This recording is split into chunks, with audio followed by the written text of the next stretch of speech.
To tell people like kind of like who you are and about you. I'm a powerlifter. If people ask you like, what do you do for work? I'm a powerlifter. You are on steroids. 100%, yeah. What? You should definitely try it one night out. I think that I've hit my genetic cap. I appreciate you admitting that. My best sumo is 650. My best conventional is 623. I think if people can take away something from this this episode, it would be I'm a powerlifter. All right, ladies and gentlemen, welcome back to Don't Be Sour, the funniest podcast on planet Earth. This is episode number 9 with none other than Mr. Russ Swole. What up? What up? What up? Hearing Russ Swole is like, it's always so weird. I need to. Where does Russ Swole even come from? Russell or like Russ Swole? Russ Swole. It was like this. So like I was in when was it? I was in a forensic science class in high school, right? And this is when like Twitter was kind of new. Nickname, right? And I was sitting in class and I was like, yo, like everyone help me figure out a new nickname. And one of my friends, Matt, what's his last name? Matt, you know who you are if you're listening to this, because he actually keeps up with that kind of stuff. Right. He's like, yo, like before my nickname used to be Russ Bus because I played football. Russ Bus? Yeah, Russ the Bus. It's like Jerome Bettis. Oh, yeah. My friend used to always say back of the bus, Jerome Bettis. Yeah, exactly. Okay, yeah. I don't get the reference, but yeah. Okay. So he's just like, yo, let's say Russ Swole because it sounds like Russ Swole and like you have muscle. And I'm like, okay, sure, we'll run with that. I changed my Twitter handle. I don't think I ever put two together that Russ Swole kind of sounds like Russ Swole. Yeah. Yeah, I just figured I'm like you're jacked. That's like that's the concept of it. It's like if you say it really fast, it just sounds like Russell. Yeah. Did you have social media at that time? I just had Twitter. Because back then people had like names about themselves. They were, I was like Deadlift Bra. You were Russwole. I was like Russwole back at like before I even did social media. This was like 2011, 2012. Yeah. Yeah. Do you drink, by the way? I do. Okay. Occasionally. A lot of people have been asking me lately. We like to drink on this show. We start off with a little shot to kind of loosen us up. No, I'm down. You know what's so crazy? I was going to bring you something. What? I was. And then I didn't. No, I didn't because I'm like, I'm not sure if Maxx is like insects. I'm like equating margaritas and alcohol. I'm like, I should bring him something. I was like, damn. So each time I have a guest on, I try to find like a liquor that, I don't know, has some sort of some sort of reasoning why I like the liquor. Yeah. Like this one is because I've been seeing you starting to like party a lot more, right? I'm enjoying myself a little more, yeah. What's your favorite liquor? Tequila for sure. Tequila? Yeah. Shawley in the last episode said it was Hennessy. He said mine was Hennessy? He said yours was Hennessy. Shawley don't know me, bro. He doesn't know you? That hurts. I'm gonna have to text him. That's not your favorite liquor. Nah, it's always tequila. I used to be Henny Boys maybe like 3 years ago. Okay. But then I started running tequila. You know what? Just in case you were gonna say that Hennessy was your favorite, I also brought Hennessy. I mean, we can't mix dark liquor and clear liquor. So. I know. I've never actually had that. For real? No. You never had Henny? No. Never? No. You should definitely try it one night out. Like just run on Henny. It feels like everything's like it's like a very smooth, chill, like slow motion type of drunk. What is it, like a drug? It's different. It's different. It's different. All right, you never heard of Anything's Possible? Anything is possible. No. Yeah, you never heard that? No. Oh, cheers, dude. All right.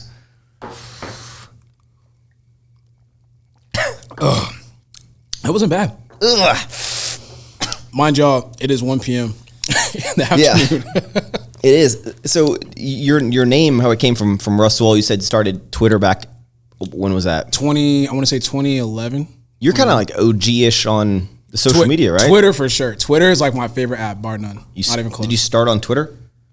No, I mean like there was MySpace back in the day. I don't know if you're on MySpace. Of course I was on MySpace. Yeah, I was obsessed with MySpace. Like MySpace was cool because to all the people that are watching that don't even know about MySpace, you used to be able to like code. Like basically like edit your own profile, like manipulate. You put songs in your page. Songs, and then like also like your side pages where you can put pictures with people and all that kind of shit. And so I went from MySpace and over to Twitter.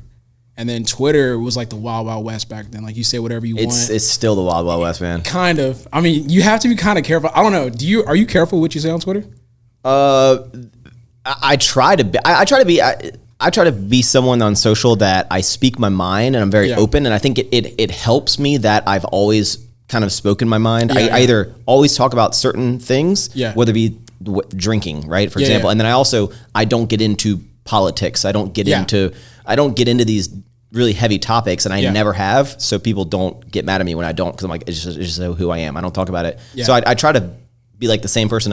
Whatever I talked about years ago, I still would talk about now. Yeah, because I feel like on Twitter, like you could you're just freely speaking your mind.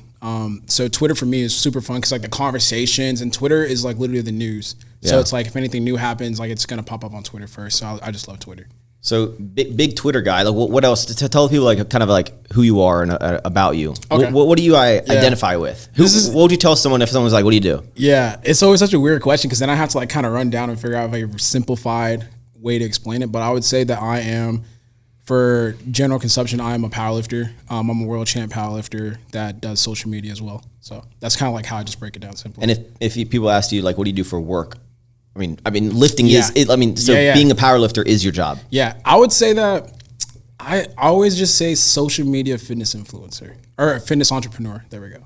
Fitness entrepreneur. Yeah, fitness entrepreneur. And you've been making YouTube videos for a long time, right? I want to say it's 2022 now, so I want to say about 6 years. I scrolled back on some of your old content today, and I saw you used to put every video would be like back workout with Russ, chest push day with Russ. Yeah. You would let people know on your own channel that the video had you in it. Yeah. I feel like, man, I was thinking about it yesterday. Social media has changed so dramatically. Like, I think it's a good way. I don't think it's good or bad. Yeah. I just think it's like dependent on how you utilize it. Because I saw something that you posted recently. It was like, how do you guys feel about IG just becoming reels? He is big on Twitter. I just posted on Twitter. Yeah. So like for me, it's like I don't feel any type of way. It's just like as an influencer, as like an entrepreneur, you have to adjust to how the game is being played. So to me, now that it's reels driven heavy, you have to be a little bit more creative.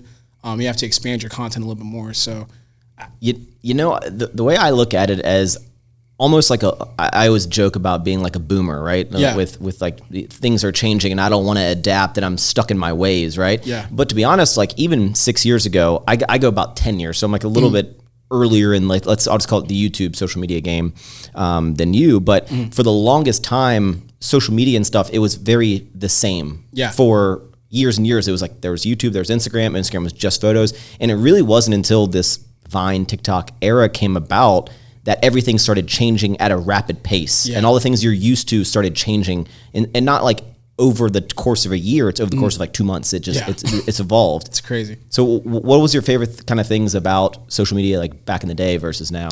I just feel like back in the day, everyone wasn't as sensitive. Yeah. That's like the world, man. Yeah, that's like the Think world. Of all the funny movies you like love from back in the day. Like they couldn't make that now. Gosh, man. They couldn't even make The Office now. Yeah, because just going back to Twitter, I feel like back then it was a Wild Wild West. You say whatever the fuck you wanted and you do what you wanted. Now it's like people don't let you make mistakes. Like, oh yeah, Twitter's one of the only apps that it can be like it's like Twitter where you can start an account and then 10 years later you build up a name for yourself and people go back to find out what you tweeted in 2004. Like, it's like you got to be careful because like whenever you like, I made a joke recently where I had to like, I didn't actually do it, but I was like, man, have I posted anything that could be taken out of context or anything that's too crazy? So you wanted to like stir the pot? No, hell no. I was like, I need to go delete whatever the fuck I posted back then because I ain't trying to get canceled like that. Dude, there was some, I'm not gonna like kind of say what they were, but I've actually had people reach out to me that they're like, hey, I'm a big supporter of you. This is on Twitter. They're like, hey, I'm a big fan of you.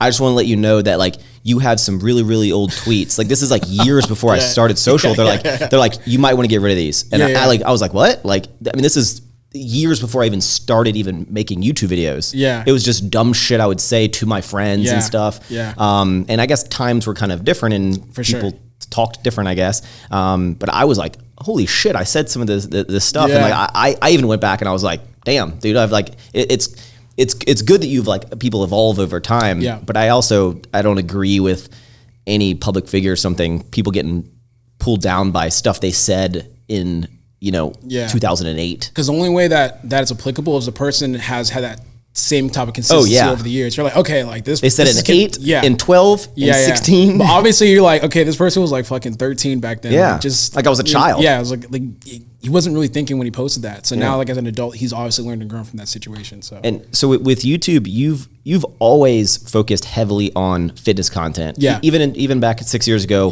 fitness was like, we're in the fitness community, but that was like what you posted about, like fitness content. Yeah, but you still to this day primarily focus only on fitness. Yeah. It's, I don't know how to put it. I mean, you're the fitness guy, so it makes sense. Yeah. Because I think like when I first started coming around you guys, that was like the early distinction. That was kind of like, you guys were a lot more lifestyle oriented to where like you guys showed like everything that encompasses what you guys do. Right. I literally only focused on the gym. Like I feel like my camera pretty much only came out when I was when I was actually in the gym. So, I don't know. I think the way I look at it is like I look at myself almost as an athlete first. Okay. So I'm just prioritizing the content that I feel that I want to put out, which is just like the performance aspect of what I do. So people talk to me a lot about competing, which we're going to get to kind of later with your history with it, and your current status. But I've always said to people, I'm someone who makes YouTube videos and I like to power lift.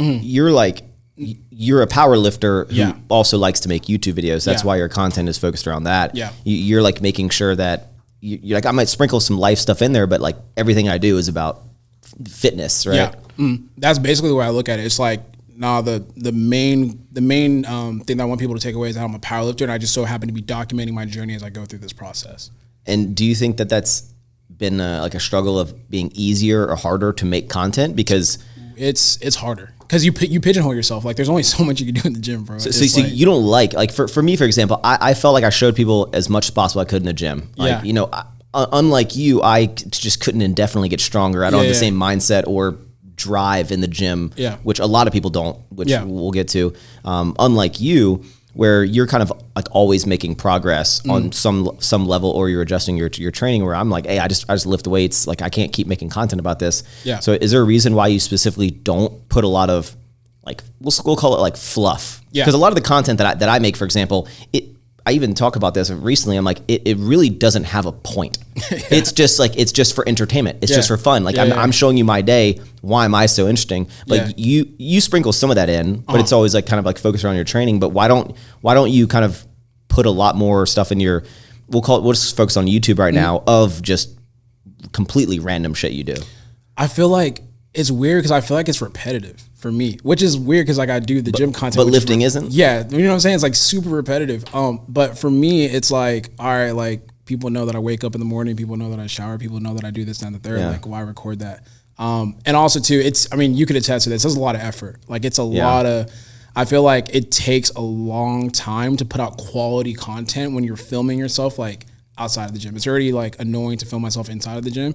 I'm just imagining taking that concept and applying it to my daily life, to where it's like something as simple as literally getting up in the morning and going to the gym has now expanded to like maybe like even plus 30 more minutes, right? Yeah. Because you're like, you put out high level content of your stuff outside of the gym. And I know that takes time. Like you'll film yourself driving away. You have to, like, dude. And like, you have to get out your car, run back, get the camera, get back in your car and drive off. And that's like an extra 2, you know what I'm saying? So yeah, but see, in my eyes, whenever people make comments about like they think about this, I'm like, when you watch a movie, you don't think like, damn, that camera guy's not actually in that room with these people, right? But I'm just talking about the concept of actually making the content. Because for me, I'm just like, bro, it's because it's not like I want people to see my car. It's like I want the shot of my car driving by, but I don't know how to get that shot unless I just set the camera up, right? Yeah. And if I don't, so like for me, fitness content is nowadays about 10% of my content, 90% of my life, whatever that may be, dumb shit, whatever. Yours is like the opposite.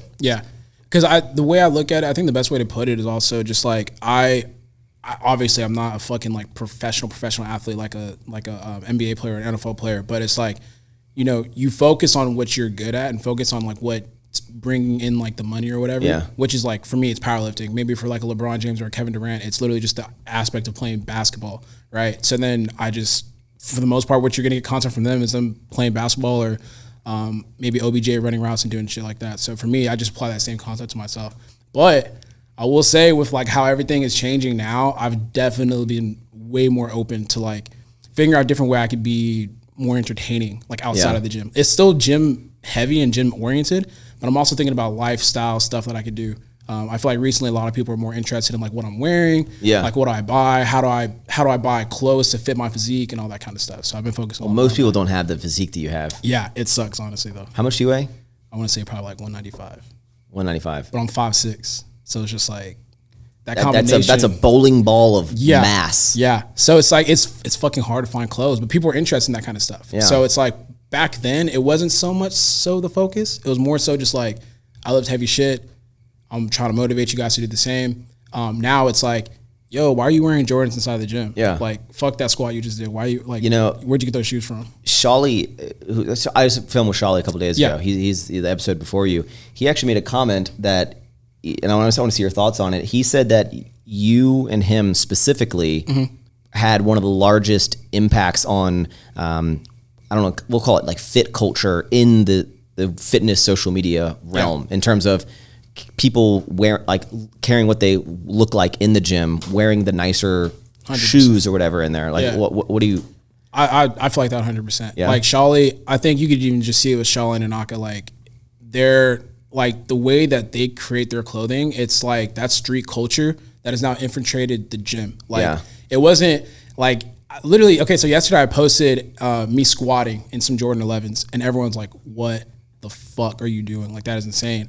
So it just lets you know that we're still building that. But like now it's normal practice to see people wearing like $500 shoes, $1,000 shoes inside of the gym and working out. What was the shift of like, what was your shift in your mindset? Cause you were into this stuff. Like at what point were you like, I'm going to start wearing the stuff that I wear out, I'm going to wear it in the gym. Like I guess people associate the gym with, it's going to get dirty. It's going to get stinky. It's going to get gross, sweaty. Yeah. Like what was your point where you're like, I don't fucking care. I'm just going to wear this stuff. So let's break this down. I do not do a lot of shit throughout the day, right? So like if a typical day for myself is the gym and then I'm going to the office to get office work done and then I'm doing stuff for GBT, right? The office is at your gym? Yeah, no. So I have two offices. I have one at the gym and I have one at HQ where GBT warehouse is at, right? Oh. So when you really break down my day, if I'm going to buy anything nice, like where the fuck I'm going to wear it at? I don't go out to the club like that. And number one, I've seen you at the club recently. A little bit, but like for the most part, I don't go out like that. Yeah, it's not like I'm just like casually going to run an errand. So it's like if I'm gonna buy $500 pair of Jordans, the only opportunity I really have to wear it is like either at the office or at the gym. What's the point of having $500 shoes if no one can see you wearing them? Exactly right. So the way I look at it is like I love these pairs of shoes. I love the way it looks and I love the way it makes me feel, and I want to feel good when I'm inside the gym, so I'm gonna wear them inside the gym. And that's just the way I break it down. Like, obviously, I want to try my best to keep them clean. Yeah. But for me, it's just like people buy those shoes and like go and do their daily lives and all that kind of stuff. My daily life just happens to be the gym. So I just kind of merge the two. So you're no longer, because I'm nowhere near into the shoe culture. Like for me, I'm done buying shoes and shit, by the way. But to be honest, like really, I talked to Shali, but you as well. Like you had a lot of impact on me in terms of like matching your attire to even shoes, like just like shoe culture. Mm-hmm. And I would just buy shoes. I would just be like, are these hype? Yeah. Yep. Okay. They're hype. Okay. I'm going to buy them. Right. I don't know anything about them, but to be honest, like the Jordan 1s are like my favorite shoe. I love them. I love them, which you like squat on a regular basis. Yeah. A lot of people have like the mindset of like, they don't even want to crease their shoe, which I don't understand, because if you're walking, you're creasing the toe cap. Right. Yeah. But like the first time you walked in with your fresh outfit, where you're like, I'm wearing this shit to the gym. Were you like stressed, or was it like after the first day you're like, man, I can't wait to show people what I'm wearing tomorrow? Yeah, no, it was literally that concept. I felt fly as fuck. I walked in, I'm like, damn, I feel good. I was like, why wouldn't I try to feel like this every single day? So it's gotten to a point now where like I feel uncomfortable if I don't like what I got on inside the gym. Like I know some people just like to throw shit on and work out, but like if I don't like the whole complete fit of what I'm wearing, it fucks me up. See, I'll listen to a lot of different people talk about, we'll call them high level individuals like Mark Zuckerberg, Steve Jobs, maybe even like Tim Cook. But people commented about their outfits. Like, did you used to watch the Apple events, the iPhones, like when they come out? Yeah. Steve Jobs, right? He would always wear the same shit, Same shit. And I guess he said in an interview or something that he would wear the exact same thing and would only have the exact same thing as clothes in his wardrobe, because he was like, I don't want the time it takes for me to think about how my outfit's going to be put together to like, I could be working. Yeah. And for you, like, you're like, I care about, like, First of all, that's the kind of an extreme way to think about your time management. You're I'm like, hey man, he got it because I don't move like that. That's fucking insane. But Russ has a whole chair in his closet. He sits down and just all right. Let's see what's the weather outside today. What's the energy of the day. But no, I think that's super cool. And I think it's cool seeing you have an impact on fitness culture. With the fitness. And so you mentioned that you're like your main part of your day is just working out. Yeah, which someone of your stature, like, you know, there's a reason why you're a world champ, like an elite. An elite is an understatement of like the kind of like where you're at in your fitness career and your history, but like you have to dedicate a lot of time in the gym. So like, what is like your true like day in the life? So my true day in the life would be, I mean, okay, so I always think of like the office quotes, like, so I wake up. So in the morning, I do my sports media shit. So like I'll listen to my sports media podcast, like Undisputed with Skip and Shannon, maybe a little bit First Take with Stephen A. It's like while you're getting ready? Yeah, while I'm getting ready. So head over to, it depends. My routine's changing now, but normally I head over to HQ, which is GBT HQ, do some work, maybe have a team meeting, kind of talk about what we have for the week. Then after that, I go to the gym. So then when I'm at the gym, I spend anywhere from like 2.5 to 3 hours consistently, like working out, like just at the gym. And when you say you're going to the gym, do you always lift around like in the afternoon? Like so I would say on a day like that, I would probably lift around like maybe 3 to 4. And then I'm lifting from 3 to 4 all the way up until like maybe 7 to 8. So when I'm in the gym, for those of you guys that don't know, I also own Corrupted Strength. So like at that time, I'm doing a lot of culture building. So when I say culture building, that means I'm going around talking to each member, kind of like ingratiating myself, figuring out like just building a good team environment. So talking to them, talking to the team. Then after that, I greet everyone that's in the gym, or say my goodbyes, leave, and then go back home. And then after that, as you know, like an entrepreneur, you really there's no off. There's no really off. So then now I'm like talking to China because China's up at this time now. So, the 12-hour time difference. Yeah, so I'm talking to China at this time. And then I want to say like around maybe 12, around 12 to 1. That's when I'm able to actually go to sleep. Oh shit, you go to bed later than I do. Yeah. Because it's just like the main people I talk to, they're super active and in the office like around, I want to say maybe like 11-ish. Yeah, and if for y'all listening, GBT is his clothing brand, Get Better Today brand, which we'll get to very shortly. But it's interesting listening to your day, because a lot of people look at it as like, oh, you get ready, you go to the gym for 5 hours and you come home, right? But there's a lot that goes into it, because you're a big social media influencer, and just creating content is a full-time job in itself, on top of all the other things you're doing. And you started because of everything that you did with fitness and YouTube. You were able to start your own gym, which is what you are very active at today. Yeah. How did that, like, because what's interesting about both of us is, I've been in a lot of the places that you've been at, like the Headspace. When you're talking about staying up at night talking to the suppliers, I remember when I had to do that. Which I want to talk on, like, why you're still doing that kind of thing.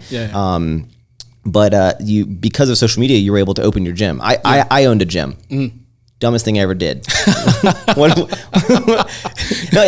wasn't. It wasn't. Honestly, like, after I've talked to gym owners, like, some people have like good experiences and some people are like fucking dumb as shit. I think there's different people. There's people who I want to start a gym, and then you're like, I want to start a gym to create a culture for people that lift, but I also need a place to film my shit and like build my own brand. And your gym, although, let's say gyms are very hard to make.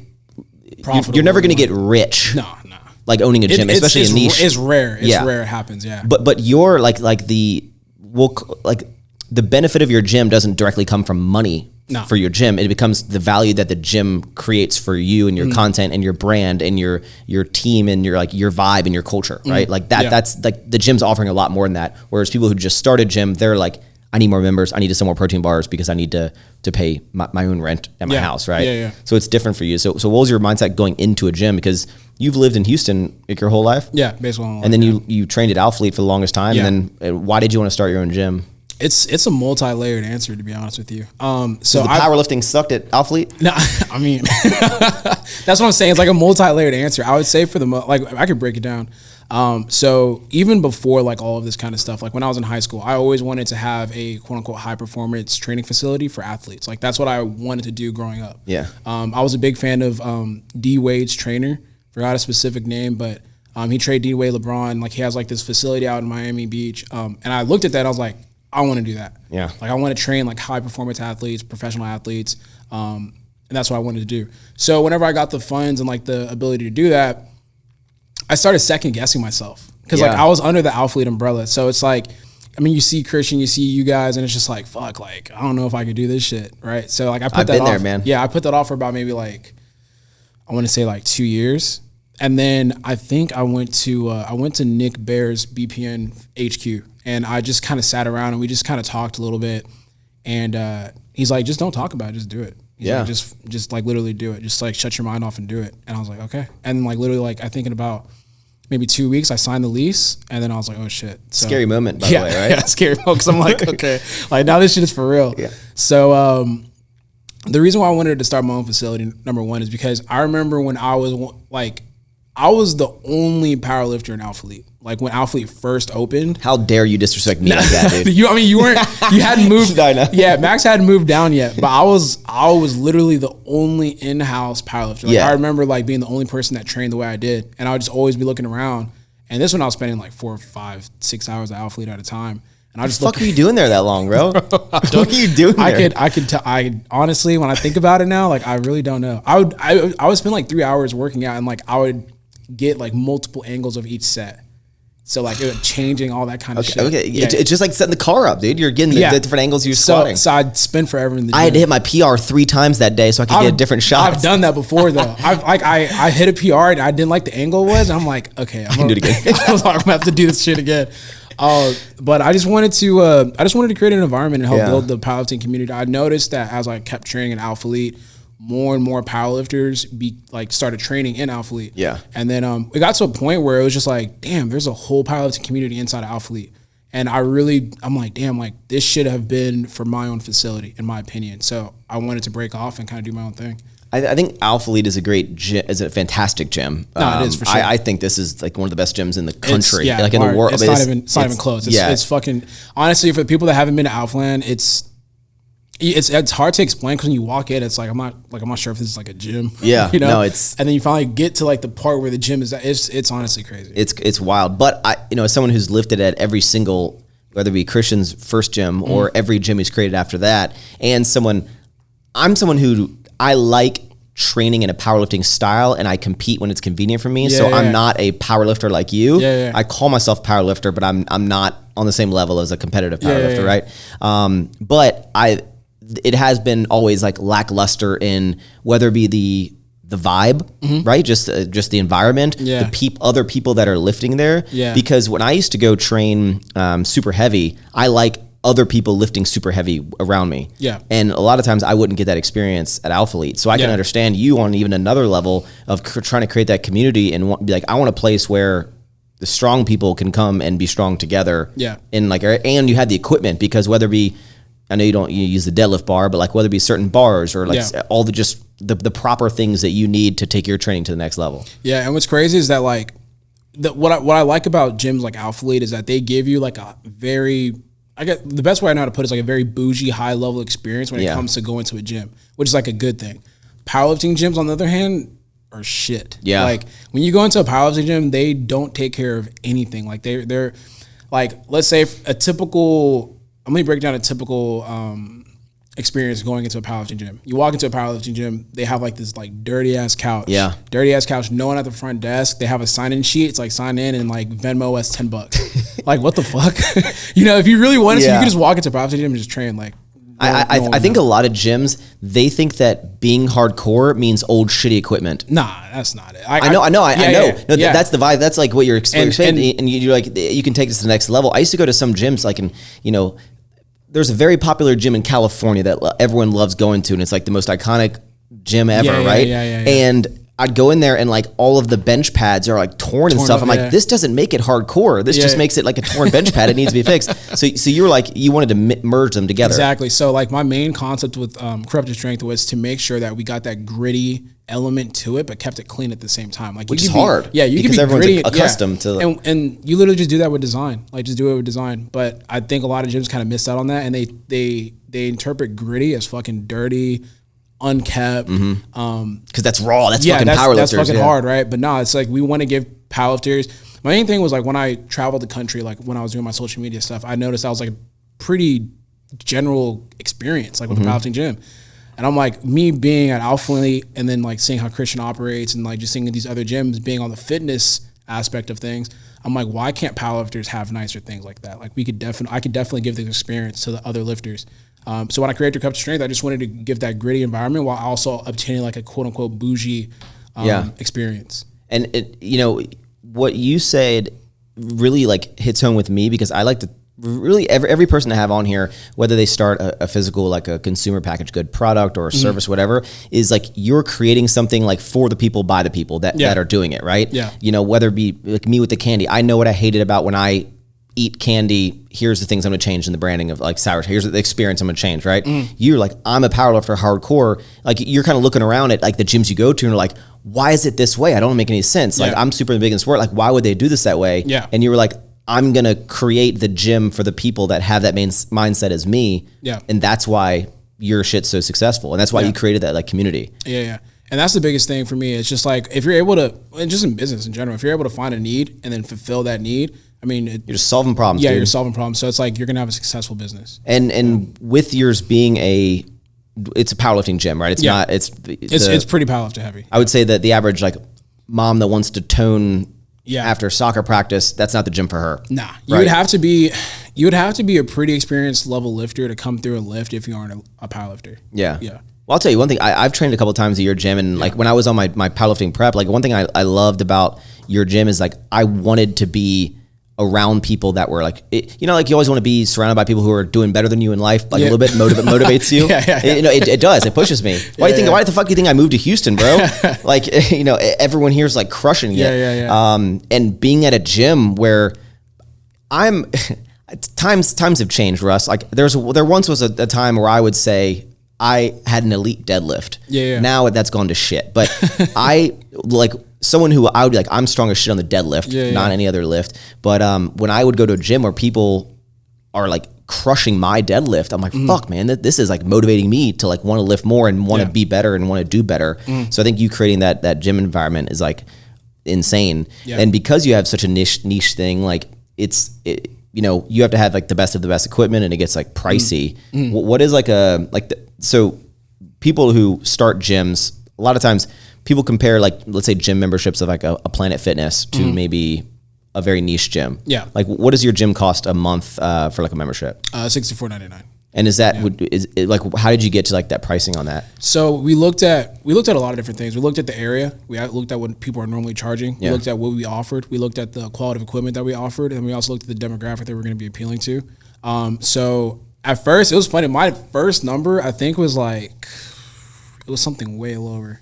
Well, in all business is like you always, like people always pay more than you think they will. Yeah. So I think it was like, probably like $39, like maybe $40 or maybe. Was it someone that like was like, Russ, don't charge more than that? So it was so funny. I said that first to my team, and they're kind of like, wow, really? Okay. Like, you know, you're almost creating like this like charity gym. Yeah. Like, yeah. So sometimes like your team, like they don't want to like ruffle your feathers a little bit. So they're just like, okay, we'll do that. Yeah. And then I had, I don't know what we were doing, but I was in Shawley's office with his business partner, Sam. And we were talking about Corrupted. I'm like, yeah, it's about to open. Like, I think we were talking about like having them have a booth. And he's like, yeah, so we're going to charge for a membership. So I'm like, I think like probably like $35.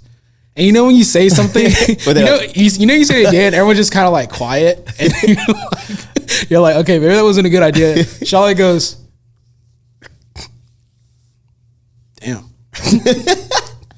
You really? And even, like Sam, who doesn't talk at all. Yeah. Like, Sam was just kind of like, you should definitely bring that up. Yeah. So he's like, bro, like you're Russ Swole, like he's like, bro, I've been to that gym. That gym is not a $35 a month type of gym.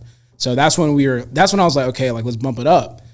So we did 50, I think we did 59. And then honestly, I think I looked at a gym that I'm not gonna say any names, but I was just like, we are way way better than them, like in terms of just equipment and what we have to offer. So I was like, we need to bump it up even more. So that's and what I've learned, I think it's something like that, is like someone who would complain about the $20 price difference, whether from $39 to $59, you're like kind of like, not like, I don't want you in my gym, but it's like, if you're complaining about that, then like, I'm not marketing to someone like, if you want the best of the best equipment to train with the best of the best people in an environment that was built for powerlifters by powerlifter, you're not going to complain about the price. Yeah, we can talk about that too, because there's people that will complain about price, and it's like, I'm definitely not going for you. Like you're literally the person I'm not going for. And like, people don't understand the cost that it goes in. How much would it cost to build out your gym? It was definitely upwards of 100K. It was over 100K.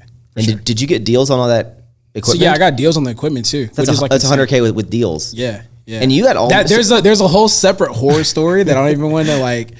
When I started my gym, we got all of our stuff like used, all of our gym equipment used. Because I mean, once it's used, it's kind of like the used price. It doesn't really, unless it starts breaking, it doesn't really get shittier unless it starts rusting or it actually is broken. But you decided to go with like new equipment. Yeah. So there was like a strategic decision made, because I started looking at the market. I'm just like, all right, like let me try used. And I looked at the used equipment. I'm like, there's no way I could build what I want to build with like used equipment.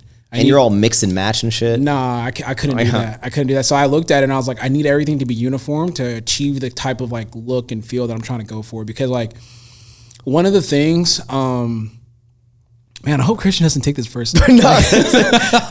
Okay, because I was like, one of the things that I did. It's fine to disagree with someone's like model. And again, like even, let's say Christian's gym, like he's not targeting towards the people you're trying to target. Yeah, because honestly, he's gotten to a point now where like now he's done what I was thinking he should have done like a long time ago. But like when I walked into Alpha Elite, I'm like I know Christian could like make everything uniform, because there was a bunch of mixed matched equipment. And I'm like, damn, like if he made everything like uniform, it would look like really, really dope. Yeah. And I knew I didn't want to go that route. So when I started looking at the landscape, I'm like, fuck, man. Like, I mean, I know it's cheaper, but like I'm gonna have to definitely like spend a little bit more to get like my branding and the logo that I want on all these pieces of equipment. Because my main thing was like, I want you to be able to take a picture of my gym anywhere in my gym and you know exactly where they're at. Yeah. And you can. I mean, everything is uniform. It's all it's called Ghost. Yeah, Ghost Strong equipment.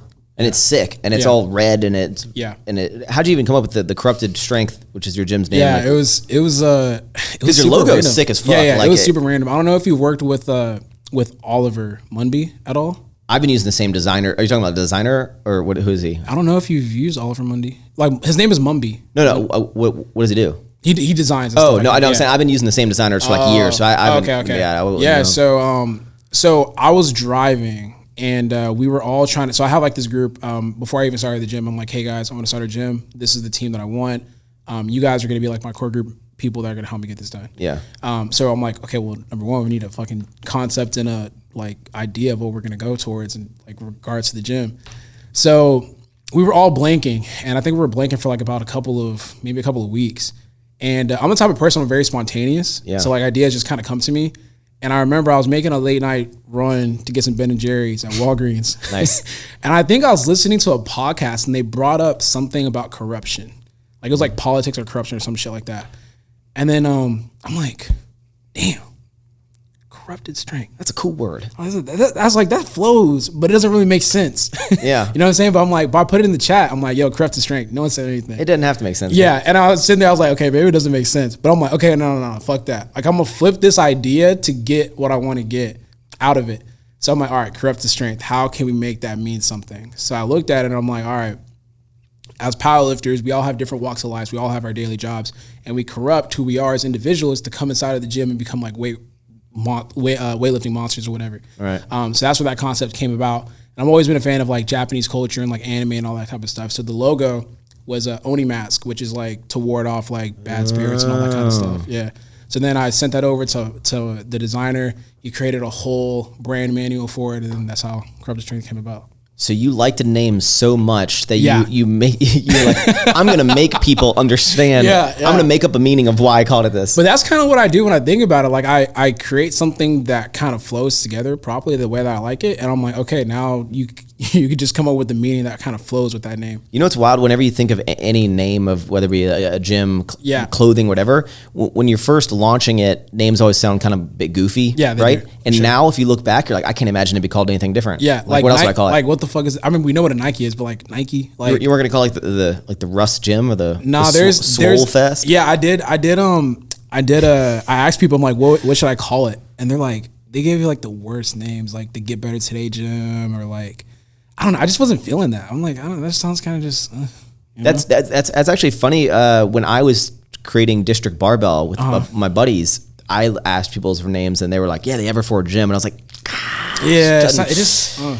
But dude, who knows? Maybe if I'd called it that then, now I'd be like, dude, fuck yeah, the EF Gym, dude, it was sick. I don't know. But like, it sounds goofy, like thinking about it. Yeah. But it's crazy. Like, started this place, and now are you looking to expand it, or? Nah, I want it to be. Fuck no. I feel like it would have to be. It would have to be one of those gyms where it's like making me like dumb money, to where like it would just, I would be losing out on money to like not start another one. Like for me, like right now, I just wanted to be a destination gym. Right. Because at this point, like, I'm very happy to say that we have people coming in from like all corners of the world to come check it out. Yeah. So I just want to control the culture and the experience as much as I can. And if that ever makes sense down the road, then maybe I'll be open to it. But I just want to keep like building what we have here. Do you think you're gonna have to get a bigger building at any point? For sure. Yeah. For sure. 100%. So you're like already thinking about that? Yeah. Cause it's we've mastered the culture element of it. Yeah. Like one of the biggest compliments people give me, or like one of the biggest compliments I could ever receive, is like when people come through and they're like, bro, like, I haven't been to the gym and this is my first time being here. Man, it's like the fucking culture is crazy here. Like it just makes me want to work out. I'm like, man, I appreciate that. So now I'm trying to expand more. Like instead of powerlifting, I want to have bodybuilding, powerlifting, and then like more practices. But I can't have that with that space. So I need to expand that. Okay. Yeah. Does the gym make you money right now? Yeah, it does. Like the gym world itself can support gym world itself. Yeah. So the way that we have structured is one of the businesses that kind of motivated me was Barbell Brigade. Barbell Brigade. I mean, they get by with more than just the gym. They get by with like their clothing and all that. So we've kind of created this culture and like this like look to where people are super interested in like the clothing. Like So we make I mean, you know, clothing makes you big profits if you do it well. So. That's definitely been a good way to make us money. And if people never like, if something when everyone tries to like pitch, like I want to start a gym, I'm like, that's a world you want to go to. Because if people don't maybe realize that trying to make money on just gym memberships alone, like you could already cap about how much money you're going to make, because you're like, I know how many people I can fit in the building. I know how much I can charge. This is the cap it can be. So it's like where you make the money is the random ass sales of what now it's, you know, clothing, but it's always like it's the protein bars, it's the waters, the Gatorades, the hopefully you sell some sour strips, and you know, like all that stuff. That's what really adds up, because there's a lot of overhead. But you don't have any like AC in that gym, right? It's just no AC. It's hot as fuck. Yeah, it's hot as fuck. It's in Houston, Texas. So. When do you think you're going to expand into or when does the lease end? This year. Yeah, this year? Yeah, because it's been 3 years That's already. Wild. Because so like I signed the end of 2019, and then 2020 hit.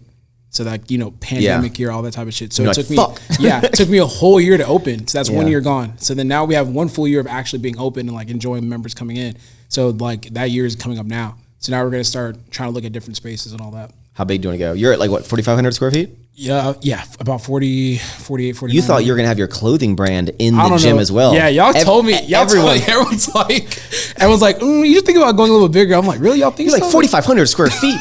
Because it's easy to get in. You think about the now. And I'm not someone, I always put Christian on this pedestal of like, he's someone that I've never met anyone that can dream bigger than that man. Like, cause when you went and looked at this building, you're like, I'd be like, nah, dude, this is too much. So I think like when I was in a mindset, like whenever I can't imagine, like what if this scales 2 times in a year? I'm like, that ain't scale 2 times. Exactly. So I was looking at it. I'm like, I mean, where I'm at for where I'm at right now, I could do it. You know? So, and then we finished the gym, or no, we were getting close to finishing the gym. And I was like, I don't know what the fuck I was thinking. Where am I gonna put these t-shirts? Yeah, I'm like, bro, like half the gym was t-shirts and shit. And I'm like, I don't know what I was smoking to make me think that I could just like have like boxes in here while I have like a full blown business about a gym right there. So, yeah, I mean, immediately I had to get a whole different warehouse for GBT, and then now we've kind of outfitted the gym. Now it's time to expand. So are you trying to bring your clothing brand and the gym into one vicinity? Or I don't think so. I mean, there's a different area of the gym. There's some warehouses that are like being built over here on this corner that look really interesting that no one's occupied yet, and there's like literally like spaces on spaces next to each other. So it'd be cool to have like one space for GBT and then like another space over here. How big of a gym do you want to get next year? I think, if you say any number that isn't at least a 10. No. I'm thinking 10 to 12 because I want to add bodybuilding in there. So we need double the space. And I feel like we miss out on a lot of business not appealing to bodybuilders, honestly. Yeah. Like, because I know like the culture aspect, like I'll put our culture up against anyone. Like the vibes that we're able to create with music, people, and just like overall just like working out, I'll put that up against anything. But the facility aspect of it literally only caters to powerlifters. Like you have to be a pretty high experience. Yeah, but you're not. I mean, you're not just a powerlifter. Yeah. Like, but I'm also like a long-term lifter. Like I'm an experienced lifter, so I could look at like a box with like a barbell and get a very good workout in. But not everyone's like that because you can't build a gym off of your expertise. You know, like I look at my gym and I fucking love it. Like I don't like the AC. Yeah, I like the powerlifting equipment and having like the bodybuilding accessories. It's not about you. Exactly. It's about the consumer. Exactly. So you have to cater to the consumer. You're like, all right, I have to think of the most basic level individual that walks into a gym and think about what they want. Because you can get strong anywhere. Yeah, exactly. And you're actually one of the strongest people in the world, right? Yeah. And we're going to dive into your amazing lifts right after this intermission of the Don't Be Sour game show. We have a game show here on the channel. It's a little breakup, and it's an opportunity for us to have another shot. Okay. All right. But I'm going to ask you 2 questions. Are we doing Henny? We're going to do the Henny, dude. Okay. All right. Shawley said this was your favorite. No, man. I don't know where he got that from. Honestly, you know what? I haven't been out with Shawley. I just bought this like an hour ago. No, but let's run it. I was saying I actually need to make a change back to Henny anyways. So how do you even open this thing? I don't know. Let me see. I got it. All right. So I'm going to focus these questions around lifting because you're not just someone who's really strong. You're deep ingrained into the lifting community, right? Yeah. So you should say you like know a lot about lifting culture. I would say so. Yeah. Okay. Well, Russell, in the iconic days of Ronnie Coleman, is he one of your favorite lifters? Yeah, I would say so. Ah, damn, you're probably gonna get this. Kind of. It depends. Like it depends what type of specific question you're about to ask. Okay. There was a big iconic video where before he stepped on stage, he was squatting a whole lot of weight, right? Mm-hmm. That might have factored into his issues with his health now of squatting so much weight. Yeah. On his joints. How much weight in that iconic video? You know what I'm talking about? Yeah, I think so. Yeah. How much weight was he squatting in that video? It was definitely 800 plus pounds. So I would say like I want to say like 855 pounds. Is that your final answer? Yeah. 855 pounds? Yeah. It's actually exactly 800 pounds. So fuck, man. You're gonna take the L on that. So you have this shot right here. I was gonna say 804. What kind of number is that? Nah, because it's the number Hold you on, get. Don't take it yet, dude. Okay, with kilos and all that. I don't think he was using. Was he using kilos? No, he wasn't. I don't think they had kilos back then, bro. Yeah, that's nasty ass pound plate. So yeah. I can. Have you ever met him? I don't think I've met him. I've seen him in person. I've deadlifted in the same room as him. He may not know this, but he's watched me deadlift. It was when I did a collab with Chris Jones, and we did our deadlift Jones like deadlift thing. Yeah. Ronnie was like, I think I watched that video. 13 feet from us doing like chest press, and he was like looking at us. Was that at Arnold Expo? Yeah. Yeah, I think I watched that video. I have a video of him walking in, and I said, "Yeah, buddy," and then everyone took that clip, put it on like bodybuild.com. We're like, "Look at this jackass saying like, yeah, buddy," to Ronnie Coleman. Oh my God. All right, dude, you can have redemption here, okay? Okay. This one might be trickier. All right. What is the current heaviest deadlift in the world? Fuck. And I think I was just near him, actually. Fuck. I believe. You're the powerlifting guy. Yeah, but deadlifts your like, is that your favorite one? There's like strongmen and there's like powerlifters. Well, I originally was going to put, I realized it was a different federation. I was going to say, what is the 2022 IPF Raw Deadlift World Record? by this Chance guy. Oh, is that the? No, we're not talking about him. Oh, okay, I thought you competed in IPF recently, but it wasn't. Yeah. Fuck, man. I know it's like probably like. If you can get it within 100 pounds. With 100 pounds, it's 1,100 pounds. It's 1104, dude. Yeah. You got it right. Yeah. I mean, I'll take this one. And who was the guy that did it? I forgot his name, but I think, what's his nickname is he in Game of Thrones, which I've never seen. Fucking Half Thor, right? Mountain. Yeah, the mountain. Oh shit, Russ, you don't know shit about powerlifting, bro. Well, that's strongman. So I'm like, they did it like on this like crazy ass bar and shit. So cheers, dude. Yeah. God, what does this taste like? It's whiskey. What is cognac? Is that? I mean, it's cognac, but it's like dark liquor. It's gonna hit. I ain't gonna lie. It's been a year since I've taken. Or like no chaser, dude. Yeah. Oof. Man, I thought Jameson tasted like shit, dude. Ooh. That's actually not that bad. Put some Coke in that. Ooh. Bro, you need to run some Henny and Coke. Now we're Henny boys. There you go. We're Henny boys. Dude. Hey, if there's a name for this podcast, Henny Boys. The Henny Boys podcast. Henny Boys podcast. That wasn't that bad. So you're talking about like how people are different classified into different things of like strongmen. That's because they compete in very specific lifts, right? Yeah. But you're a power lifter, but you have also one of the most insane physiques ever. Yeah, appreciate that. Yeah. Right. So like you're a bodybuilder and a power lifter? I would just say like you accidentally are a bodybuilder. Yeah, I would say like I just call it power building. I know it's like such a played out fucking word. Okay, I have to go on a slight. This is an interview with you, but for my entire lifting history, I've always hated the word power building. Yeah, because people are like, dude, I'm not going to do powerlifting. Like, I'm not doing bodybuilding. I'm doing power building. I'm like, no shit. Like, who wouldn't want to? Like, I'd be like, no, I'm actually trying to gain strength and put on size at the same time. Be like, no shit. Everyone's doing power building. Nah, you'd be surprised. So like when I used to think that same thing until I got into the powerlifting community, bro, when you work out with like legitimate, like I compete, this is what I do type of powerlifters, they are the fucking respectful. They're the laziest lifters you'll ever come across. Because they're not doing bicep curls. Hell no. They only care about squat, bench, and deadlift. They only do that. Only. And when I work out with legit powerlifters, they're always gassed out with me. They're like, fuck, man, I can't keep up. Like, why are you doing all this extra shit? Or like, why do you go, like, I wait maybe like 2 to 3 minutes in between sets, like when I'm training. That's still like, that's kind of long, right? For like hypertrophy, I would think like between sets. No, 45 seconds, dude. No, like, so powerlifting, I shit you not, I'm not even joking. Oh, on powerlifting. Yeah, powerlifting. On your deadlift, like 2 minutes. So I wait like maybe tops 5 minutes. Yeah, right? okay, I agree with that. Yeah, most powerlifters wait like, I shit you not, 15, 20 minutes. What are they doing? Like shout out to my boy Weeze. Weeze, like when he first started coming around, he said that it takes him about 3 hours to work out, but like it's because he waits so long in between sets. 2 hours of that is deadlift. Yeah. So it's just like I categorize mine as like, now I understand there's a big distinction between like powerlifting and power building or bodybuilding and powerlifting. But you care a lot about your physique as well as how much you can lift, right? Yeah, I do. But because I care more about how much I lift than my physique.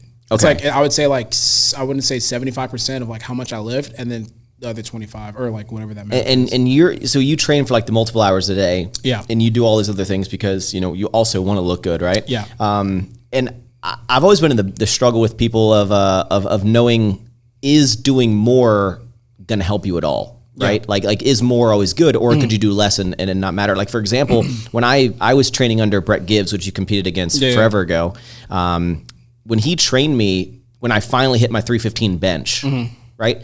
What's wild is during that training cycle of getting ready for the competition, I think I maybe did 2 sets of like tricep extensions. It was just like bench. And I was like, no, I need tricep extensions. He's like bench. Yeah. And it's wild. Like, I thought I needed all this extra stuff. And even when I was training under Joey, it would, which I actually hit 2 bench PRs through him. We were training for deadlift, but we hit bench PRs. Yeah. But a lot of his stuff, it was only 3 exercises. Yeah. It'd be like the main one, lift to complement it, we'll say. Yeah. Like a variation or something, and then 1 accessory and get out of the gym. Yeah. But you're in the gym for 3 hours doing 15 exercises. Yeah, and that's one of the sacrifices I make with powerlifting. I told, like, when I first started working with Joey, I told him like, hey man, I'm gonna let you know right now, like, I like powerlifting. I enjoy powerlifting. I love powerlifting. But if you make me only do powerlifting, I'm going to quit. Like, I'm not going to. I'm going to let you coach me, but if you don't let me do what I want to do, I'm out. I'm like, hey, man, I'll listen to everything you want. I'll do anything you want me to do, except, you know, I'm going to add in my extra shit. Dude, it's funny. Every time I've gotten coached by anyone, I'll look at certain things and it'll be like, I don't know if they've ever said like do good mornings or something, but they'll be like, do tempo squats. I'm like, I ain't don't fucking do tempo squats. Like, I'm just doing pause squats. Yeah, I don't know. I can't just focus on powerlifting. It's so boring. Like, it's just squat, bench, and deadlift. I need like that extra oomph. Like, I need to be able to sweat. I need to be able to feel fatigued like when I'm lifting. What do you do for 3 hours, bro? How many exercises do you do in the gym? A lot. Let's say, like, what are you lifting? Have you already lifted today? No, I'm gonna lift later today. What's today? Chest or what? No, so today's bench. Today's actually like the most uninteresting lifts or sessions I don't have. But I would do my powerlifting bench stuff. So I would say that takes, depending on like the workout, maybe 45-ish minutes, including warm up. Okay. And then after that, I have like another 45 to an hour of straight up bodybuilding. And then if I'm like in season, I'm gonna be doing cardio. And then that's like already 2 hours, 30 minutes. So you think that, and I would imagine it would be, that all of the accessories that you do, because it's your interest and your desire for your physique, or just the interest of, I like doing high reps after my main movements. Yeah. You think that that probably has held you back from hitting even bigger numbers on your main lifts? So it's like, it's a very specific conversation. So for me, like as a lifter and as a competitor, it actually helps me because you're going to be put in a lot of different positions in like a competition, right? So like, it's not always going to be a very like linear movement. Right. So the extra muscle helps me. Like if I have to adapt on the fly, it helps that I have like muscle to kind of like be able to move in these different planes. So if I'm looking at it like just very strictly powerlifting, squat, bench, and deadlift, like I feel like, yeah, the bodybuilding does take a little bit off of that because I'm doing so much of it. But it does help me in competition whenever like things change or I have to change things on the fly. Well, regardless of if it's not helping you or, you know, or not, it seems to have, because your recent total, you won nationals at 181 pounds, 1,846 pound total. Yeah. 1846. Yeah. My goal was I still haven't hit my 1,500. I really want to hit my 1,500. 706 squat, 413 bench, and a 727 deadlift. Yeah. Do you think you left some on the platform on any of those? Fuck yeah! Like fuck yeah! No. This whole competition prep, I was injured. Like, yeah, but I can never tell because all of your lifts forever. Yeah. Like, you know, you're doing your recent thing on TikTok of like make every rep look the same. Yeah. I think there's one time I've seen a squat from you. Yeah.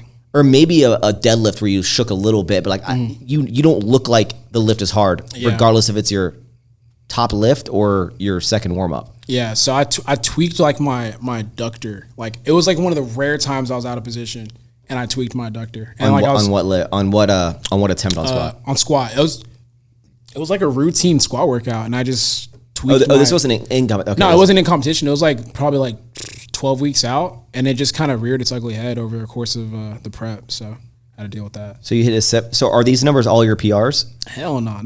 Wait. It was nerfed. All right. So 706 squat in competition. That's 3 for 3. Yeah. And what's your best squat? My best squat, like in competition? No, just ever, dude. Just in 755.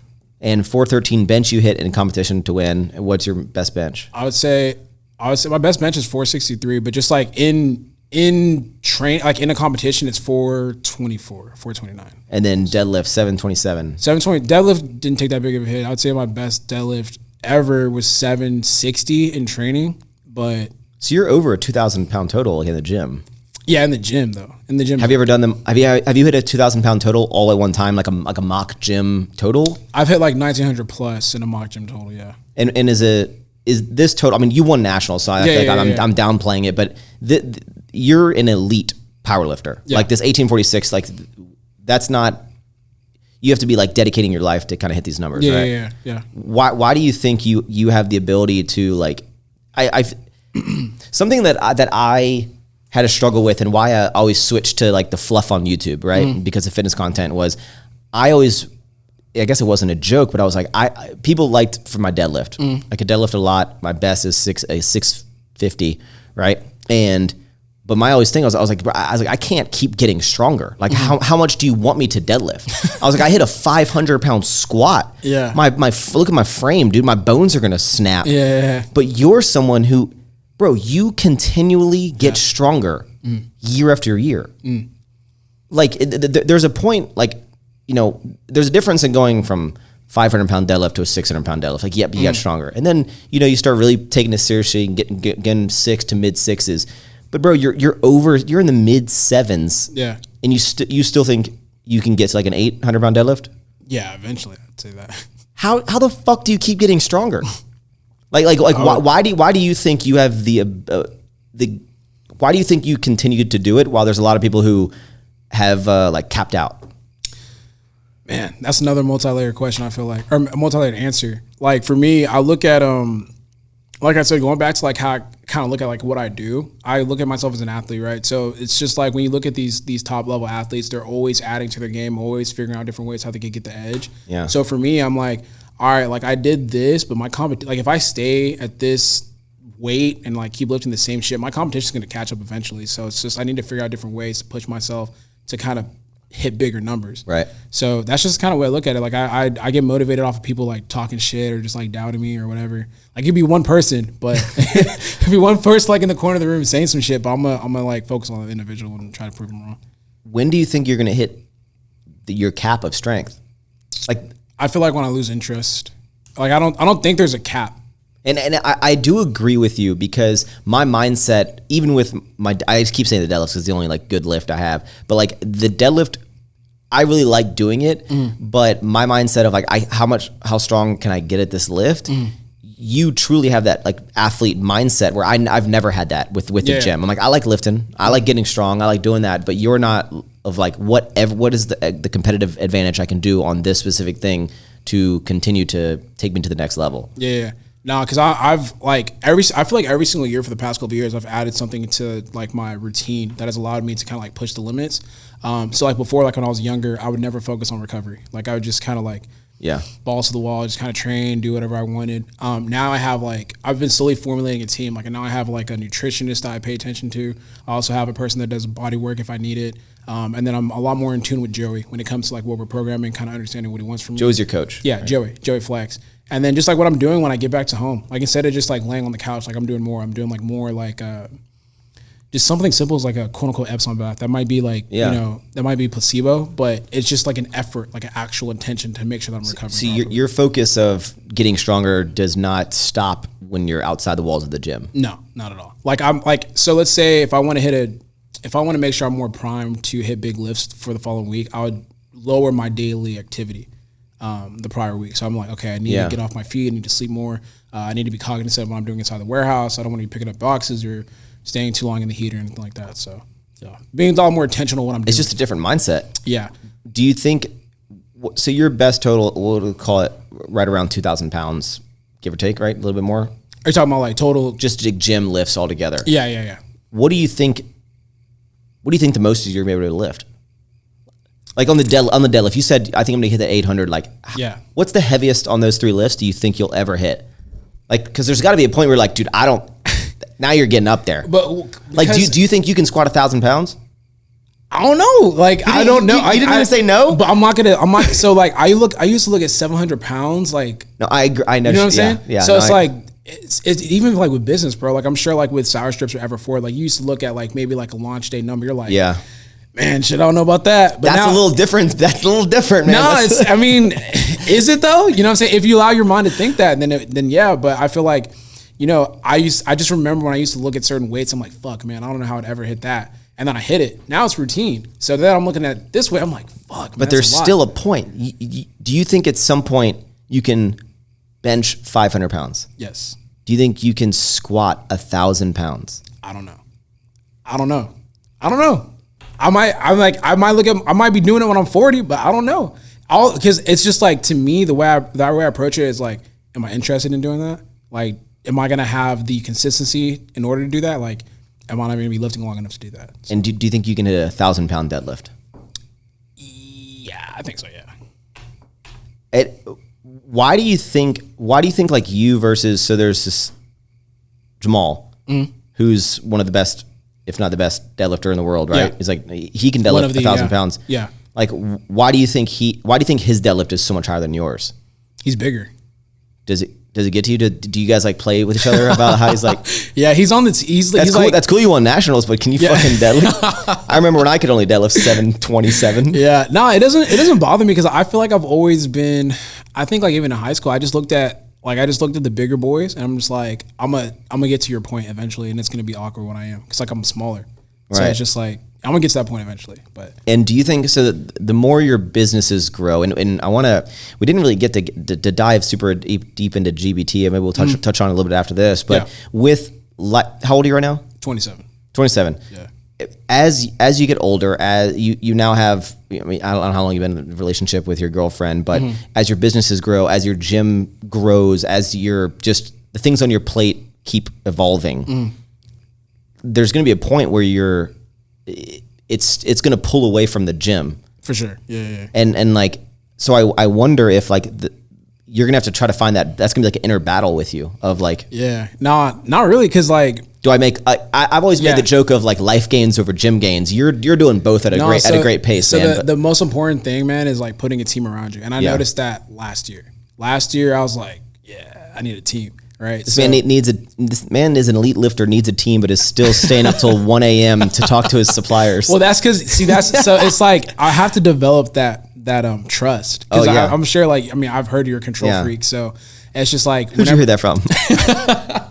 I've heard the grapevine, but I feel like it's hard to let go. It's hard to let go. With the gym, I don't do shit with the gym respectfully. Like I don't know how to do shit in the gym. You put out the occasional fire here and there that like if there's some problems. Not even. Really? Not even. I go to Corrupted Strength as a gym member. I like shout out to Gia. Gia controls everything with the gym. Like I don't do anything. Do you? So something that I've kind of had like an internal battle with is the more and more you delegate out, right? And to your comment about like I don't even mess with the gym, even if like a fire, not a literal fire, guys, but like a problem with the gym, you have someone that handles all that. So you essentially, it just runs itself, and you don't really need to do anything. Nope, nothing, not a thing. But, like they have their own meetings and all that. So. Right, but see, in my mind, a problem I have with giving away, we'll just say 99% of the tasks with a business, or even 100% with like the gym, is that I feel like then I no longer feel like I have a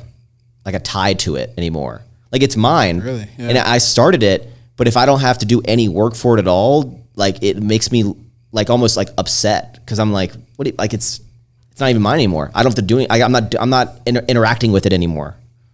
It's weird because so it's like I let go, and I'm like, so the way the gym is interesting because I look at myself as like the OG in the gym. So it's just like people come to the gym and don't even know I'm the owner. Like there's some people that come in, they don't really know who I am. Which is the goal with every business. Which is the goal. So for me, like I just approach it as if like I love this gym. I'm like, fuck man, this is like one of the greatest gyms I've been to. Yeah. So I'm gonna take care of it.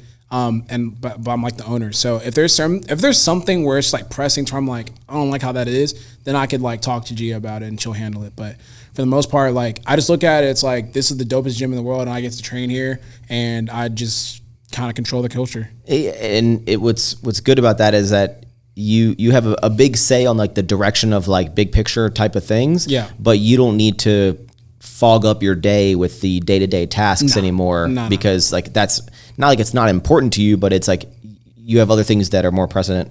Yeah. More important to. And I talked to my team about this too. I'm just like, hey guys, I'm not gonna lie to you. I'm about like maybe 4 to 6 weeks out from my next meet. I'm not gonna be. I ain't doing shit. Yeah, like I'm not gonna be as available. Like I'm gonna be super stressed out, like planning for this meet. So I'm just letting you guys know I'm taking like a step back so I can focus on the main thing. Yeah. So yeah. And to kind of end out your lifting chat we're having. Yeah. There's a big debate out there. Okay. And I saw a TikTok you recently posted, and it said, I can pull 700 sumo. And then he put a little face filter on and said, only 500 conventional. Now, there's been a great debate since, I think, 800 BC of sumo versus conventional. Yeah. What are your thoughts on sumo versus conventional? By the way, your TikTok of the how sumo people pee. I appreciate good comedy, dude. I see a lot of bad comedy out there. Yeah. That was funny. That was along with other stuff, but that was funny. That's some shit I'm like, God, why did I fucking think of that, dude?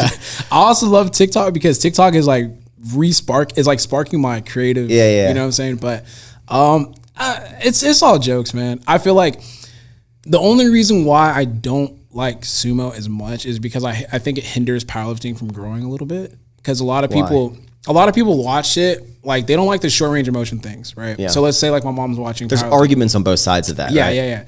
So quote unquote the short range of motion, right? So my mom will watch powerlifting and she's like, why is this person bent? Like I don't understand it. Like right, so she's not going to question. I live very conventionally overall, like squat, bench, deadlift.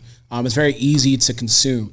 Whereas like someone that does like a super arched bench and like a sumo, it's harder to explain to the public what makes it a little bit limiting for growth. You don't think that people are doing things that are advantageous to lift the most amount of weight? Are you talking about with sumo? Or just you're like, arching a whole lot? Like the arching argument, yes. But like with sumo, it's just you're just utilizing like the best possible position with your body type. Like I don't think it's that big of a deal. You exclusively conventional. Yeah. I will say that conventional looks 1,000 times cooler. Yeah, because it's a longer range. It's a longer range of motion, bro. So like you're just fighting longer. So and what's the most you've ever pulled sumo? I think 661. Like I tried it out for a one day, and like that was what I ended up pulling. See, I'm someone people used to give. So when I started on social media, I started pulling sumo. Just happened in my life at the time that I started social media. Yeah. So people only know me for sumo. They didn't know that I got up to like a 540 pound deadlift on conventional before I started YouTube. And then my buddy who I was roommates with started on some sort of random ass program and it called for sumo. And I was like, I don't give a fuck how to pull. Like, sure, I'll try the sumo thing out. Yeah. And I just started sumo. And then everyone associated me with sumo. And people for the longest time would always give me shit about sumo. And one time I was like, you know what? All right, I'm gonna shut all these people up. And I switched to conventional. And for 6 months, I trained conventional and I beat my sumo deadlift conventional. Yeah. Like, cause you made the joke about I pull 700 sumo, 500 conventional. Yeah. My best sumo is 650. My best conventional is 623. Yeah. So it's like, I never understood when people talk shit. Cause I was like, I can pull the same on both of them. But not everyone's like that.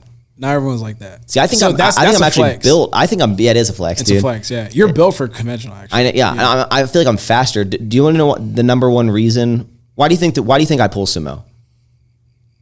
I think you like to troll people. I don't know. Really? Yeah. That's what? No, dude. So you have some of the best form I've ever seen. Yeah. I don't have good form with conventional. Okay. So I have this super round back, and that's why. So I have these like massive, we call them like egg sacs on my back. My lumbars are just like massive, huge. And I think they've overdeveloped over time. Oh, probably because like you're just like. I think I had shitty form. Yeah. My lower back was like making up for my deadlift, and when I pull sumo, I can pull sumo all day. PR, heavy reps, heavy sets. The next day, I'm fine. Yeah. When I do conventional, it's wrecked. I'm wrecked. Yeah, it's wrecked. And because I never felt wrecked sumo, I just switched to it. I was like, it's more comfortable for me. Yeah, you could bang out like you said, you beat yourself up on sumo, and you won't even feel it. Conventional, that's like my deadlift days are the days I feel the shittiest because if I pull a bunch of weight, then I'm just fried. For the remainder of the week. But I think the argument. So I do like almost this hybrid sumo. I don't even do that wide. Like the first stance that I went into with sumo was the only stance I've ever done my entire life. I've never like. What if I spread my feet a little wider and go like all the way to the plates? I'm too worried about smashing my feet that I don't even want to do that. But, whenever someone would do this crazy low range of motion, whether it be on a bench from the crazy arch or whether it be super short and do the crazy wide sumo and they're only pulling it X amount of inches, I still can't pull 750 pounds off the ground 2 inches, So it's you still have to be some level of strong. No, you do, but I mean, not really. Like you have to be imagine having to push a box 2 inches versus having to push a box like. Yeah, but if you're not strong enough to push the box at all, like you still. But you don't need the amount of strength you need in order to push it 6 inches if you can only just push it. What final thing would you like to say on sumo versus conventional, dude? Do your thing, bro. Like don't focus on what I say. I like to talk shit and stir the pot a little bit. I'm still gonna talk shit on people who pull sumo. I'm still gonna poke fun though. Sumo does look whack compared to conventional. I would say as someone who pulls sumo exclusively, it doesn't look as cool as conventional. I appreciate you admitting that. I've always told people that. Yeah. Like it hands down. And with all of your like strength numbers, a big accusation you get a lot is gear use. Yeah. Why do you think people like assume you're on? I feel like it's people's just like what they've been exposed to. Like for me, I think yes, I think I'm pretty strong. I think I have a pretty good physique. Are you kidding me, bro? Are you downplaying yourself? No. So that'd be like me saying I think I have a pretty cute dog, bro. Like I know I got a fucking cute dog. So when you're exposed to people that like really are genetically like Mo. Yeah, but Mo have you seen you? But Mo is 6 foot and he looks like me. He's like 6 foot that's one. true. He looks like me. Like, bruh, like, you know what I mean? So it's like when you see other examples of like what genetic potential looks like I feel like maybe you have like a different standard. Like I don't look around at people that are super big. I'm like, oh, that guy's automatically on steroids. Yeah. There's like once you're in the fitness community, you kind of understand what that looks like. But there's certain people like I look at them, I'm like, maybe like could be natural. Some people are like, fuck no, he's too big. Like do you have a lot of people that are just like, you are on steroids? 100%, yeah. And what do you like say to them? Not like before when I first started, it used to bother me. Like you'd like to go defense mode? I would defend myself. Like I would get mad. I'd get frustrated because like people would call me a liar, and like that used to stick with me. I'm like, why the fuck? Like I'm not lying. But now I don't care. I just look at it. Have you ever like gone through the thing of like taking tests and stuff? I take tests all the time. Like I compete USAPL, so they test me. Oh, because that's like a test. Okay. Yeah, so they test me out of meet. They test me in meet. Like they could pull up right now. People don't understand this. Like that's why it annoys me about the accusations. They could literally fucking pull up on me right now. They could call me, hey, we're at your gym. You said you were going to be here from, what time is it? You said you're going to be here from 2 to 4. We're here right now. If you're not here in about 30 minutes, that's going to count as a missed test. Huh. And I fail. And are there other like, I don't know what the tests are. I'm assuming it's like some sort of P thing. P, yeah. And then people are like, oh, you could pass that. I'm just like, so I guess when you disprove, when you give a logical answer to their thing of like, I'll take any test, or like I passed this test, which says I'm not on gear. Yeah. Then they immediately just go to the next level of well, you could pass that one. Yeah. So if I did blood, it's just like, oh, well, I don't know. They make up an excuse. You know what you need to do, dude? You need to be peeing while you have a blood test, while you're taking a lie detector test at the same time, while deadlifting. You know, it's funny. Greg Doucette called me out one time, and he made a second video where he apologized and said, really? Like, yeah, he's like, I think this guy's natural. So you know what my thoughts on it are, dude? First of all, I've never in my life seen someone more dedicated to the gym than you. Yeah, I have a lot of people that they like lift working out. Yeah. Like I've known you for a long time. You know, we're not like, we don't hang out on like super regular basis, but I've seen you in and out of the gym for years. I've never seen anyone that is more into their craft than you. Yeah. And your craft is your physique and your strength. Yeah, I appreciate that. Like, and there's a reason why people will never achieve what you've achieved in your lifting career and, you know, in your life, because they don't have the same mindset. Yeah. And, you know, and I think anyone that would like think that you're lying is just kind of like, they're limiting themselves because they're like, I can never achieve that. And something else that, I don't know who, I think it was, you know, Nick Wright. Yeah, Nick, one of the OGs, right? Something that he said to me years and years ago was, if him or I took steroids, like we wouldn't look like Jay Cutler. We wouldn't look like Ronnie Coleman. We could take all the same stack, whatever. Like we don't have the genetics. Regardless, we could train like them. Like we will not look like them, just period, right? And he made something that really made me think one time. And he's like, because they're like the 1% of genetics. Like they're the genetic elite and they're taking the correct gear. And he's like, what if these people that are the 1% are also really into the gym and don't take gear? What would they look like? And it's like, you're in the top percentage of like what people like. You're the top percent genetics. Yeah. And I think most people, pretty much everyone, doesn't have that, so they can't even wrap their heads around how that's even possible. Yeah, and it sucks because like I don't even think people give themselves a chance. Like you could still look phenomenal if you just put in work. Like one of the observations I made recently is just like I don't know if people like working out as much as like they used to.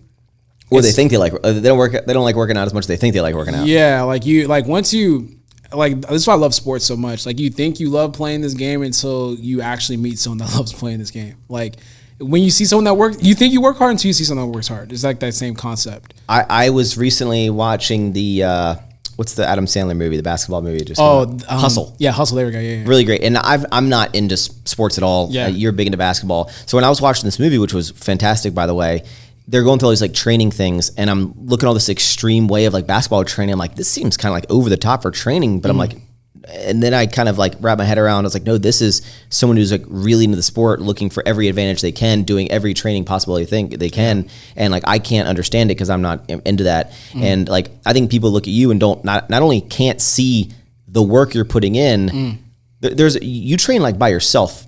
Yeah. All the time, right? Yeah. I don't do training partners that often. And I don't think people could train the same way that you do on the same level on a consistent basis for 5 years. Yeah, it was funny because we had one of our athletes down, and I was training with him 2 days ago, and he couldn't keep up. And he's like, what the fuck? He's like, bro, I'm gassed. And it's not even just like the weight. Like obviously you're going to change the weight, but it's like the intensity level that I'm going at. It's just like the amount that I'm doing. And he's like, fuck, bro, I can't keep up. He's like, you do this every day? I was like, I mean, this was actually kind of like a chill workout for me. Like, he's like, damn. And it really opened my eyes to just like, not everyone attacks like the gym the same way.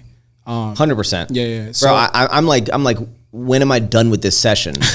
Like that's how I'm thinking. A lot of people wonder why I don't do a lot of collabs, and it's literally just because like when I'm in the gym, I just take it very, very seriously. Like maybe like almost so much so to where it's kind of awkward. Yeah. Right. So it's just like when I'm in the gym, it's just very hard to include someone in that room with me, just because like I just have a very one-way mind when it comes to that kind of stuff. So and do you feel like you've had you know, I've known you for a long time and you've had this same mindset for as long as I've known you. Do you think that because you're at the top of your game in the fitness world, it keeps pushing you to like keep leveling up? Like, so your nationals you just won. Is that the third time you've won nationals? Fifth time, yeah. Fifth? I mean, downplay it like that. No, you're good. So fifth. So are you like, I'm gonna do everything I can in my power to make sure that I like the day that I don't get nationals is because I decided not to compete. Exactly. Yeah. That's kind of where I'm at now. Like, it's just finding different. Like when I sit back and think about it, like it's been almost it's getting close to a decade of like doing this fitness stuff. So it's just like I want to leave every stone unturned. So it's just like I'm trying to do bodybuilding now. I like try to do that and then get back to powerlifting and just like figure out different ways to challenge myself. So. See, I get burnt out on fitness, bro, because I'm someone I'm 32, a little bit older than you, and I didn't put in as much work maybe in the earlier years as I should have. But I'm someone I'm like I think that I've hit my genetic cap on the strength. No, you haven't. And definitely my physique. I hate when you say that shit, bro. Like, okay, bro, so I put like 500 pounds on my. Have you seen my legs? I know, man, but no, you have not. I know. There's a lot of people at my weight that are in competition that are making my squat look like a bitch, right? Yeah. But I guarantee their legs don't look like my legs, dude. No one has. I have the Guinness Book of World Records of heaviest squat to smallest quad ratio on this planet. Everyone listening right now, I've told Max for a long time, you could be a very high level powerlifter. It's too hard now, bro. It just depends on like if you want to do it or not. And like I just think that you like you said, you like to lift. So it's just like if you wanted to be an elite level powerlifter, I think you could. You have like it's not like in the genetics, like you could just do it. Russell, it took me. But think about. It took me 3 years to go from a 315 bench to a 325. bench. But think about all the stuff you do outside of the gym too. Like I feel like if you catered your life to like being an elite level powerlifter, you'd be one. But I think that's a good way to kind of wrap up. Is I've always not necessarily an excuse of why I haven't PR'd in a long time or my lifts. First of all, whenever someone like talks shit about like my strength, like the people that are talking shit about like my strength levels are all the people that can lift a third of what I can lift. People that are talking shit about my deadlift progress are maxing out at 500, dude. You know, the people that are talking about like you on gear are the people that like look like me. You know, like, that's what it is. And I've always said that I understand that I could have even like throughout my years I could have made it further in my lifting career if I didn't go out as much, if I didn't miss any sessions, didn't go travel as much. And that's the difference between someone who treats the gym and fitness as their passion and like the way that they make their money and your interest. I don't even, and you're like you like associate your life with everything that you do. Yeah, it's a big component of it. Sure. You consider yourself an athlete. I'm just a guy that likes to lift. I can deadlift a lot of weight sometimes, and it goes to show the different like mindset shift of I'm someone that like I set limitations for myself in the gym, and I make a lot of decisions in life that aren't focused around the gym. You're the complete opposite. You think sky's the limit on how strong and how big you can get, and also you preach it, you do it. You're in the gym 4 hours a day. Wild. Yeah. It's pretty insane when I think about it, but I'm just happy to be here doing what I want to do, doing kind of like just like what I envisioned myself when I first dropped out of college. So you never get bored of it? No, I don't think so. No, it's like I just find new challenges. I think like I woke up this morning and you tell yourself, make today great. Like whatever today is, like just try to make it great. Like before I go inside the gym, the reason why I go so hard is because I literally have like an internal talk with myself before I go inside. Right. And it's like, all right, bro, like what do you want to do today? You want to be great, or do you want to be like passive, or do you want to be like a little pussy, or like do you just want to allow like the day to take you over? So I just tell myself this is what it takes to get where you want to go, and like make a decision right here. Do you ever worry that so much of, I'll even just say like your livelihood of your persona, everything is so tied into fitness that if something happened that took you out of the gym, that it would have this domino effect of crumble down? Yeah. I think this past prep kind of made me think about that. Yeah. And that's what happens if you broke your arm and your foot at the same time?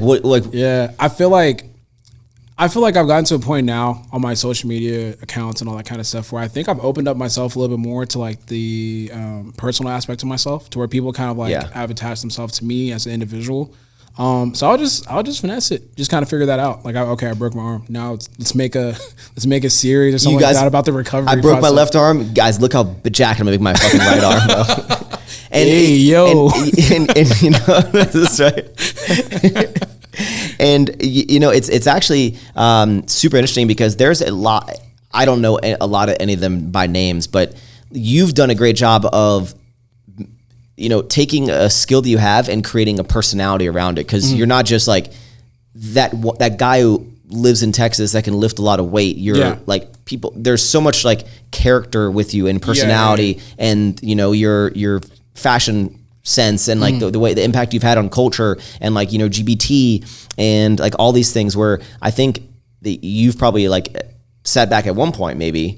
And have you ever thought about, look at a lot of other elite lifters that are almost like doing it wrong in terms of like, bro, the only thing that you identify with is the gym. Like you didn't create a personality for yourself.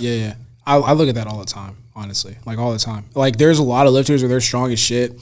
So I think you probably do the same thing, right? Have you ever, let me ask you a question. Have you ever had that moment where you're like, damn, I think I fell off? Every fucking day, bro. But have you not seen my depressing YouTube videos where I'm just like, views are down, bro? I thank God every day that I launched Sour Strips. It was like the peak of my fucking career, and I was like, hey guys, here's Sour Strips, and then it was like, oh my God. But think about it though. Think about it. If you said, hey guys, I'm gonna be in New York, that shit's gonna be flooded out. Yeah. Right? These new influencers, respectfully, I don't know if they can do all that. I know. You know what I'm saying? There's like a couple of new ones that, they could do that. But just like the general, think about the casual person that has maybe like 200K followers. Like that was the amount that we had back then. Like casual 200,000. 200,000. That's a lot. But back then you had 200,000 followers. If you told your followers you're going to be at this place, right? They're going to be there. Yeah. And that's based off just like your personality, like who you are. Like I think, humbly speaking, if I said I was going to be at a certain place, there would be a good show out. So it allows me to kind of like just know that like I've built a good base of people that fuck with me. Yeah. But then also when you look at it, like these lifters that have no personality on their social media, they're going to be somewhere, no one's going to show up. Like, so you have to build your business off of just like who you are as an individual. Like the weights are cool and they're going to get you like a bunch of likes, but are you having like true impact? There's a big difference in having followers and having a following, Yes. Yeah. That's a good way to put it. And I think you have been such an impact, not only just in the fitness space, in the powerlifting fitness community, right? But you've also shown that you don't have to be, I mean, you still kind of look like a meathead, but I don't think you have to be this like no personality, super serious, hardcore. That day's over. Grunting, like you joke around, you fuck around, like you still go out, which is someone who's at your level. Like I thought you would never have a sip of alcohol. The biggest thing that I like. I think this past. Do you think the other competitors are like, he's fucking taking a shot, I'm gonna crush him this year? Nah, because I look at them and they don't work hard enough. So. Like, and I just know I'm stronger than them. Yeah. So I give a fuck. But I feel like this past year, I've just kind of like realized you have to, like, what if I look? Yes, I'm gonna be proud of what I've accomplished, but if I look back like the next couple of years, like everything falls to shit. I'm like, did I really enjoy myself? Like, did I really like take time to appreciate the fruits of my labor, or just like enjoy like the actual process? So it's just like I've learned more to celebrate myself, like celebrate like your accomplishments, celebrate what you're able to do, because like this shit, I mean, it's not gonna be forever. So just take time to enjoy that. So like this past time we're in Vegas, Shali was there, like Alex was there, and I was like, I just won. We just launched together, like just have fun. Like it's not gonna kill you. You know what I mean? So and that'll become so much full circle. Then I think a lot of people who are just focused on maybe just the powerlifting competition itself. Yeah. I think, creating that social presence, and you're having a positive impact on other people to lift, because again, you're showing this balance of life. Yeah. Like, and it's just super cool. And to be honest, lifting can only take you so far if you don't have personality, because you're gonna have to be still working a day job. And because you didn't kind of build anything for yourself while you're getting strong. Because how much money do you win being this number one person at nationals, the strongest man in the world? How much did you win? How much money did you win? I won $1,000. Yo, it was so funny. Someone hit me, like someone sent me like a very simple DM. They fucking gave you a coupon to Shoney's. They go, I know you love powerlifting because I saw the amount of money you won from your competition. He's like, that's how I know you love the sport. And I was like, damn. Where was nationals at? Las Vegas. You're like, it cost me $2,000 to come out there and bring my team and get a hotel and get all this shit. Bro, yeah. So it's just like, if you look at it like that, it's just like, fuck, man. You know what I mean? But well, and bro, you're doing such a great job of. I keep going back to this, like building yourself as like a brand and building this personality. Yeah. But a lot of people think that the pinnacle of powerlifting is getting a SBD contract, right? Or I don't even know what else. What will be another like top tier thing that people would think is like a respectful 110 sponsorship or something like that. It's a supplement company, but. Like, that's what I'm talking about, though. I think that's why I'm super happy. But you're not even worried about getting that. No, hell no. That's why I'm happy being exposed to like people like you and like Christian, Shali, like all the like. I see the amount of money, like if we're talking business, I see the amount of money that can be made in fitness in general, and then I see how much is being made in powerlifting and what people deem as like successful in powerlifting, and like that's great.